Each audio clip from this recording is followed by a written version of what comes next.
तो हेलो दोस्तों, नमस्कार। आप सभी का हमारे यूट्यूब चैनल पर स्वागत है। जो लोग क्लास 12 हिंदी स्टूडेंट हैं और 22 फरवरी को एग्जाम देने वाले हैं, तो आज का वीडियो आप सभी लोगों के लिए बहुत ही ज़्यादा महत्वपूर्ण है। यदि आपको अभी तक नहीं पता कि कौन सा निबंध आपको तैयार करना चाहिए, तो इस वीडियो को आप लोग जरूर देख लीजिएगा। इसमें मैं आपको निबंध भी बताऊंगा और साथ ही में कैसे अपनी बोर्ड परीक्षा कॉपी में करना है वो भी मैं आपको यहाँ बताऊंगा। तो इसीलिए आप वीडियो को बिल्कुल भी स्किप मत करिएगा। ये आपका 9 नंबर का टॉपिक होता है, इसीलिए बहुत ही महत्वपूर्ण होता है। तो इसीलिए इस वीडियो को आप लोग बिल्कुल भी स्किप मत करिएगा। पूरा प्रोसेस मैं इस वीडियो के अंतर्गत बता दूंगा। तो चलिए हम लोग वीडियो को स्टार्ट करते हैं। सबसे पहले आप वीडियो को लाइक कर दो, चैनल को भी सब्सक्राइब कर दो, फिर हम लोग वीडियो को स्टार्ट करेंगे। और क्लास 12 हिंदी के जो महत्वपूर्ण निबंध होते हैं उनको हम लोग यहाँ पर देखने वाले हैं। और 22 फरवरी से पहले आप इस वीडियो को जरूर देख लीजिएगा और यहाँ से आपके 9 नंबर बिल्कुल पक्के हो जाएंगे। तो चलिए हम लोग वीडियो को स्टार्ट करते हैं। जो मोस्ट इंपॉर्टेंट निबंध आपके बोर्ड परीक्षा के लिए होते हैं उनको हम लोग देखना शुरू करते हैं। अभी तक नहीं पता कि आपको कौन सा निबंध तैयार करना है अपने बोर्ड परीक्षा के लिए, तो मैं आपको यहाँ पर निबंध के बारे में ही बताने वाला हूँ। और यहाँ पर आपका जो निबंध होता है आपकी बोर्ड परीक्षा में 9 नंबर के लिए आता है, तो इसीलिए ये आपके लिए बहुत ही ज़्यादा महत्वपूर्ण होता है। बहुत ही अच्छा स्कोरिंग ये आपका क्वेश्चन हो सकता है आप लोगों के लिए। तो इसीलिए इस वीडियो को आप लोग शुरू से लेकर के अंतिम तक देखिएगा। इसमें हम लोग क्लास 12 की हिंदी के कुछ महत्वपूर्ण निबंध को आपको बताने वाले हैं और साथ ही में उसको किस प्रकार से अपनी कॉपी में आपको लिखना है वो भी पूरा प्रोसेस वीडियो के अंतर्गत बताया जाएगा। तो इसीलिए आप वीडियो को ध्यान से देखिएगा और साथ ही में यदि आपको वीडियो पसंद आएगी तो वीडियो को लाइक और चैनल को भी सब्सक्राइब कर दीजिएगा। तो चलिए आप वीडियो को लाइक कर दो, चैनल को भी सब्सक्राइब कर दो, फिर हम वीडियो को स्टार्ट करते हैं और क्लास 12 हिंदी के जो महत्वपूर्ण निबंध हैं उनको हम लोग देखना स्टार्ट करते हैं।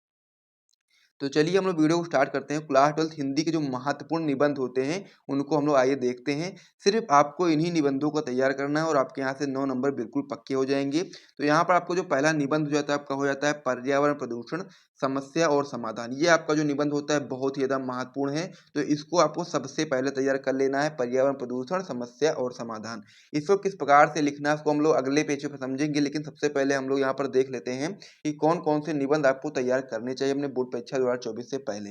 इसमें आपका दूसरा निबंध हो जाता है विज्ञान वरदान या अभिशाप, ये भी आपका इंपॉर्टेंट होता है। तीसरा आपका हो जाता है आतंकवाद समस्या एवं समाधान और चौथा आपका होता है भारत में जनसंख्या वृद्धि की समस्या। और लास्ट वाला आपका हो सकता है इसमें मेरे प्रिय कवि या फिर आप लोग साहित्यकार बोल करके कर सकते हो। तो इस प्रकार से 5 इंपॉर्टेंट निबंध होते हैं जिसमें से मैं आपको यहाँ पर पहला जो आपका होता है पर्यावरण प्रदूषण समस्या और समाधान, इसको मैं अभी आपको करके दिखाऊंगा कि किस प्रकार से आपको अपनी बोर्ड परीक्षा की कॉपी में ये चीजें करनी होती हैं। तो चलिए हम लोग उसको देखते हैं, लेकिन उससे पहले मैं आपको बताना चाहता हूँ कि इन सारे निबंधों को आप लोग तैयार कर लीजिएगा अपने 22 फरवरी से पहले। तभी आप लोग ने क्लास 12 की हिंदी में जो आपका ये क्वेश्चन होता है क्वेश्चन नंबर 14 ये आपका होता है लास्ट क्वेश्चन होता है क्लास 12 की हिंदी का पेपर का कि निबंध लिखिए। तो महत्वपूर्ण निबंध में आपके वहाँ पर 5 निबंध दिए जाएंगे जिसमें से आपको एक करना होगा। तो उसमें जो सबसे ज़्यादा महत्वपूर्ण होता है आपका यही वाला होता है पर्यावरण प्रदूषण समस्या और समाधान। और उसके बाद में फिर आपके 2 निबंध और होते हैं जनसंख्या वृद्धि की समस्या और यहाँ पर आपका आतंकवाद समस्या एवं समाधान। ये 3 बहुत ही महत्वपूर्ण होते हैं और उसके बाद में फिर आपका होता है विज्ञान वरदान या अभिशाप। ठीक है, तो इस प्रकार से आपके निबंध होते हैं। तो चलिए अब हम लोग देख लेते हैं कि ये अगर निबंध आपकी बोर्ड परीक्षा में आ जाए तो निबंध को आपको किस प्रकार से करना है अपनी बोर्ड परीक्षा की कॉपी में, उसको अब हम लोग आइए देख लेते हैं। तो ये सारी चीज़ आप समझ गए होंगे, पाँचों को आप लोग देख लीजिए, 1-2 बार पढ़ लीजिए। यदि आपके पास विद्या क्वेश्चन बैंक कुछ भी हो आपके पास, वहाँ से आप लोग जाकर के पढ़ सकते हो। उन पाँचों निबंधों को थोड़ा-थोड़ा आपको आइडिया हो जाएगा, तो आप लोग वहाँ पर बना करके भी कर पाओगे। लेकिन कैसे करना है अपनी बोर्ड परीक्षा की कॉपी में, वो आइए समझ लेते हैं। इसमें आपको जो पहला दिया गया है, पर्यावरण प्रदूषण समस्या और समाधान, ये सबसे ज़्यादा इम्पोर्टेंट है। तो इसीलिए मैं इसका आपको यहाँ पर दिखाने वाला हूँ करके सारी चीज़ों को कि किस प्रकार से अपनी बोर्ड परीक्षा की कॉपी में आपको इसको लिखना है। तो चलिए हम लोग अब इसको देखना शुरू करते हैं। तो सबसे पहले आपको यहाँ पर हेडिंग लगा देनी है पर्यावरण प्रदूषण समस्या और समाधान। उसके बाद में फिर आपको ये निबंध लिखना शुरू करना है और निबंध को आपको हेडिंग वाइज लिखना है, तभी आपको पूरे मार्क्स यहाँ पे मिलने वाले हैं। एक सीधे में सबको नहीं लिखना, आपको एक हेडिंग बना बना करके इस निबंध को लिखना है। तो चलिए हम लोग इसको शुरू करते हैं। तो सबसे पहले यदि हम लोग प्रदूषण के बारे में बात कर रहे हैं तो सबसे पहले हम समझते हैं कि आखिर प्रदूषण क्या होता है, प्रदूषण का अर्थ क्या है, उसको हम लोग सबसे पहले समझते हैं। तो इसमें आप लोग बताएंगे कि स्वच्छ वातावरण में ही जीवन का विकास संभव है और जब वातावरण में कुछ हानिकारक तत्व आ जाते हैं तो वातावरण को दूषित कर देते हैं। यानी कि जो स्वच्छ वातावरण होता है उसमें ही जीवन का विकास संभव है, लेकिन जब वातावरण में कुछ हानिकारक तत्व आ जाते हैं तो वातावरण जो आपका होता है वो आपका दूषित हो जाता है और यह गंदा वातावरण जीवधारियों के लिए अनेक प्रकार से हानिकारक होता है। यानी कि जब ये आपका वातावरण दूषित हो जाएगा तो ये जीवधारियों के लिए अनेक प्रकार से हानिकारक होगा और इस प्रकार वातावरण को दूषित हो जाने को ही हम लोग क्या बोलते हैं, पर्यावरण प्रदूषण बोलते हैं। तो इस प्रकार से यह चीज़ आप समझ गए होंगे। तो सबसे पहले आप लोग इस वाली हेडिंग को लिखोगे यहाँ तक, उसके बाद में फिर हम लोग समझेंगे। अब सबसे पहले हम लोगों ने समझ लिया कि प्रदूषण क्या होता है, प्रदूषण का क्या अर्थ होता है। अब हम लोग यहाँ पर देखने वाले हैं कि आखिर प्रदूषण कितने प्रकार का होता है, कौन कौन से भाग होते हैं प्रदूषण के। तो प्रदूषण का प्रकार भी आप लोग लिखोगे, उसके नीचे भी आपको इस प्रकार से लाइन खींच देनी है, हेडिंग बना करके लिखना है कि आज के वातावरण में प्रदूषण निम्न रूपों में दिखाई देता है। जिसमें आपका पहला हो जाता है वायु प्रदूषण, दूसरा आपका जल प्रदूषण, तीसरा आपका ध्वनि प्रदूषण और चौथा आपका रासायनिक प्रदूषण। यानी कि इतने प्रकार का प्रदूषण आपके वातावरण में हो सकता है। जिसमें से पहले नंबर पे आपका हो जाएगा वायु प्रदूषण, दूसरा आपका हो जाएगा जल प्रदूषण, तीसरा आपका ध्वनि प्रदूषण और चौथा आपका रासायनिक प्रदूषण। तो इस प्रकार से दो हेडिंग आप समझ गए होंगे, पर्यावरण प्रदूषण क्या होता है और पर्यावरण प्रदूषण के प्रकार कितने होते हैं। तो इसे भी समझ लिया है। अब यहाँ पर जो हम लोगों ने प्रकारों को देखा है, जैसे कि वायु प्रदूषण, जल प्रदूषण, ध्वनि प्रदूषण, रासायनिक प्रदूषण, इनको अब हम लोग हेडिंग वाइज करेंगे। थोड़ी थोड़ी जानकारी इसमें भी हम लोग देंगे। तो वैसे आप लोग अपने दिमाग से भी ये सारी चीज़ लिख सकते हो, लेकिन मैं आपको बता देता हूँ कि किस प्रकार से आपको यहाँ पर करना है।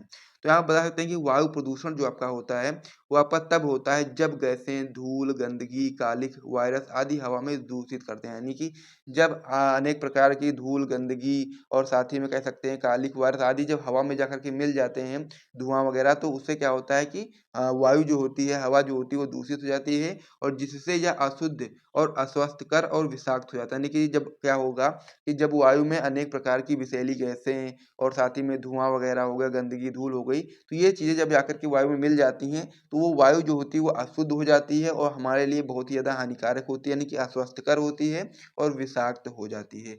यही आपका वायु प्रदूषण कहलाता है, जो मनुष्यों, जानवरों, पौधों आदि यानी कि पृथ्वी पर पाए जाने वाले समस्त सजीवों के लिए बहुत ही ज़्यादा हानिकारक होती है वायु प्रदूषण। तो सबसे पहला पॉइंट मैंने आपको समझा दिया है वायु प्रदूषण के बारे में। अब हम उसमें जल प्रदूषण के बारे में समझते हैं। तो जल प्रदूषण में आप लोग बताओगे कि जब झीलों, नहरों, नदियों, समुद्र तथा अन्य जल निकायों में विषैले पदार्थ प्रवेश करते हैं और या उनमें घुल जाते हैं, जिसके परिणामस्वरूप जल प्रदूषित हो जाता है। यानी कि जब क्या होता है कि झील होते हैं, नहरें होती हैं, नदियाँ होती हैं, समुद्र होती हैं और अन्य प्रकार के जितने भी जल निकाय होते हैं, जब उसमें अनेक प्रकार के विषैले पदार्थ उसमें प्रवेश कर दिए जाते हैं, तो वो क्या होते हैं, वो जाकर के पानी में घुल जाते हैं, जिसके परिणामस्वरूप जो जल होता है वह दूषित हो जाता है और हमारे उपयोग योग्य नहीं रह जाता है। जिससे क्या होता है कि इसके जल की गुणवत्ता में कमी आ जाती है तथा जलीय पारिस्थितिकी प्रणाली प्रभावित होती है। यानी कि जो जल के भीतर रहती है, जैसे कि नदी में अगर मान लीजिए किसी भी गंदे पानी को हम लोग उसमें छोड़ देते हैं या फिर कोई भी कचरा, कूड़ा आप लोग फेंकते हो नदी में, तो उससे क्या होता है कि जो जलीय पारिस्थितिकी प्रणाली होती है वो प्रभावित होती है और साथ ही में उसका असर पूरी पृथ्वी पर समस्त सजीवों के ऊपर पड़ता है।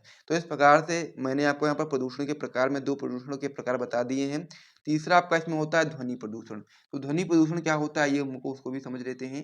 तो ध्वनि प्रदूषण आप लोग ओवरऑल ये समझ सकते हो कि जैसे मान लीजिए कि मोटर बाइक हो गया और भी अनेक प्रकार की जो चीज़ें होती हैं, वाहन होते हैं, उनकी वजह से जो वो ध्वनि निकलती है उससे क्या होता है कि हमारे कान पर असर पड़ता है, उसको हम लोग ध्वनि प्रदूषण बोलते हैं। यानी कि ध्वनि प्रदूषण किसी भी प्रकार के अनुपयोगी ध्वनियों को कहते हैं। यानी कि जो भी ध्वनि हमारे उपयोग के लिए नहीं है और अधिक से ज़्यादा है, यानी कि जिससे मान लीजिए जितना भी होना चाहिए उससे अधिक है, तो वो आपका ध्वनि प्रदूषण के रूप में हो जाएगा। जिससे मानव और जीव जंतुओं को परेशानी होती है और इसमें यातायात के दौरान उत्पन्न होने वाला शोर मुख्य कारण है। जैसा कि मान लीजिए कहीं जाम वगैरह लग गया और बहुत सारी गाड़ियां हॉर्न वगैरह बजा रही हैं, तो इस प्रकार से उसी चीज़ों से ध्वनि प्रदूषण फैलता है। तो इस प्रकार से ध्वनि प्रदूषण भी आप समझ गए होंगे, तो इसे भी आप लोग समझ गए होंगे, तो इसे भी आप लोग देख सकते हैं। तो इस प्रकार से सबसे पहले हमने पर्यावरण प्रदूषण में सबसे पहले प्रदूषण का अर्थ समझा, फिर प्रदूषण के प्रकार को समझा और फिर उसमें प्रकारों में 3 प्रकार को हम लोग समझ लिया है। अगले पेज पर हम लोग यहाँ पर रासायनिक प्रदूषण को समझेंगे, उसके बाद में फिर हम लोग प्रदूषण का कारण समझेंगे और फिर लास्ट में हम लोग समझेंगे प्रदूषण के रोकथाम के उपाय और फिर हम लोग इसका एंडिंग करेंगे उपसंहार के साथ में। तो चलिए अब हम लोग यहाँ पर देखते हैं रासायनिक प्रदूषण क्या होता है। तो इसमें आप लोग बता सकते हैं कि कारखाने से बहते हुए अपशिष्ट द्रव्यों के अलावा खाद्यान्न की उपज की वृद्धि की दृष्टि से प्रयुक्त कीटनाशक दवाइयों से और रासायनिक खादों से भी स्वास्थ्य पर प्रतिकूल प्रभाव पड़ता है। यानी कि कारखानों से बहते हुए अपशिष्ट द्रव्यों के तो साथ-साथ जैसे मान लीजिए कोई भी आप खेत वगैरह है, तो खेत में आप लोग खाद्यान्न यानी कि जो भी आपका फसल है, उसको अधिक उपज करने के लिए आप लोग उसमें विभिन्न प्रकार के कीटनाशक दवाइयों का प्रयोग करते हैं, रासायनिक खादों का प्रयोग करते हैं, जो कि हमारे स्वास्थ्य पर बहुत ही प्रतिकूल प्रभाव डालती है। ये पदार्थ पानी के साथ बहकर नदियों, तालाबों और अंततः समुद्र में पहुँच जाते हैं और जीवन को अनेक प्रकार से हानि पहुँचाते हैं आपके रासायनिक प्रदूषण। तो इतना आप लोगों ने समझ लिया होगा, तो यहाँ तक हम लोगों ने प्रदूषण के जो प्रकार होते हैं, उसको यहाँ तक डिस्कस कर लिया है। अब यहाँ पर आप लोग देख सकते हो प्रदूषण के कारण यानी कि प्रदूषण किन कारणों से होता है। तो आप बता सकते हैं कि पर्यावरण प्रदूषण का सबसे बड़ा कारण विश्व की जनसंख्या में तेजी से होने वाली वृद्धि यानी कि जो पर्यावरण प्रदूषण है इसका सबसे जो मेन कारण है, जो सबसे बड़ा कारण है, वो आपका है कि विश्व की जनसंख्या में जो लगातार तेजी से वृद्धि हो रही है, वो आपका पर्यावरण प्रदूषण का एक मुख्य कारण होता है। और विश्व की जनसंख्या आज सुरसा की भांति अपना मुँह फैलाती जा रही है। रहने के लिए स्थान की भारी कमी आ रही है, यानी कि रहने के लिए बहुत ही कमी आ रही है, साथ ही में बहुत सारे लोग वाहन ले रहे हैं, तो उससे भी क्या होता है, वायु प्रदूषण होता है। अनेक सारे कारखाने लग रहे हैं, जिसकी वजह से जल प्रदूषण होता है, यानी कि जो उसमें गंदा पानी जो भी होता है, वो निकलता है, नदी में जाता है। तो इस प्रकार से गंदगी फैल रही है और बहुत ही ज़्यादा प्रदूषण फैल रहा है और हमारे जीवन के लिए बहुत ही ज़्यादा कह सकते हैं कि मुसीबतें आ रही हैं। आगे आप बता सकते हैं कि खाने के लिए संतुलित भोजन उपलब्ध होना कठिन हो गया, यानी कि जैसे कि जनसंख्या बहुत ज़्यादा बढ़ गई है, रहने के स्थान भी कम हो रहे हैं लगातार और साथ ही में खाने के लिए भी संतुलित भोजन उपलब्ध हो पाना बहुत ही कठिन हो गया है। क्योंकि अब ज़्यादातर जो भोजन आते हैं उनमें क्या होता है, जैसे मान लीजिए फसल वगैरह होती है उसमें क्या होता है, कीटनाशकों का प्रयोग बहुत ज़्यादा होता है, जिसकी वजह से वो हमारे लिए बहुत ही हानिकारक होता है।